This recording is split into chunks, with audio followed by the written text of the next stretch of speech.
This episode should have been called Apathy instead of Alone in the Woods, for no one is either alone or in the woods in this episode. I'm Mediocrity4, and this is my review for RWBY Volume 6, Episode 6. If you haven't seen the episode yet, you may want to before watching this review. Last week, I talked about how atmosphere, music, and other production values are extremely important in a horror setting. The difference between alien and paranormal activity isn't what's on the page, it's how the filmmakers translate that to a visual medium. Last week's episode excelled at that, but this week's did not. It's still good, but its strength lies entirely on the characterizations and plot writing. Which is weird to think about because the plot writing has always been the absolute worst thing about this show, and its production values, at least in the first 3 or 4 volumes, was always good enough to succeed at what they're trying to do. I can go on and on about how the score isn't thrilling enough, the lighting isn't creepy enough, the sound isn't unsettling enough, and the editing doesn't get across RWBY's sense of desperation. But the character arcs this pays off are so good, I'd rather leave it at that and go through what makes this episode so freaking good. Crow is supposed to be the responsible adult. He's used to going out alone and only worrying about himself. Since Volume 4, that has changed. He has something of a team again, and it's a team that looks up to him and depends on his strength when things get bad. Ozpin's secret has fractured his confidence. He now feels like his entire life, everything he's fought for and sacrificed was all meaningless. And it's not until he sees the apathy burning up in the flames that he realizes how much danger he's put all those kids through.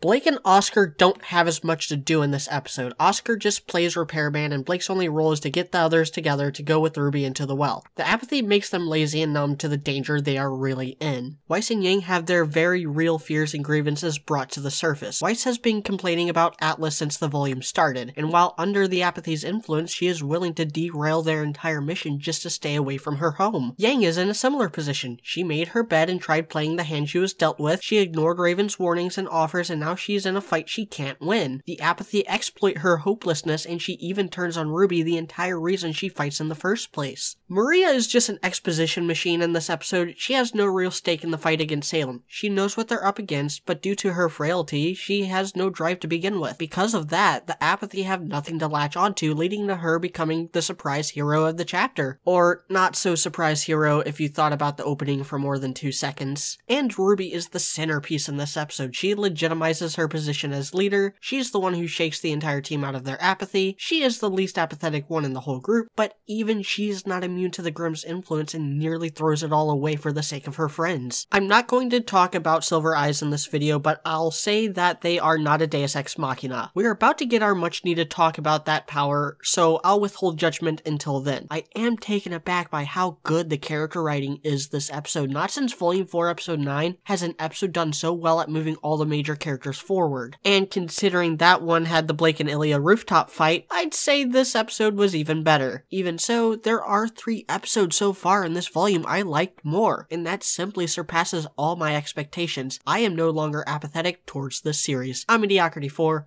thanks for watching.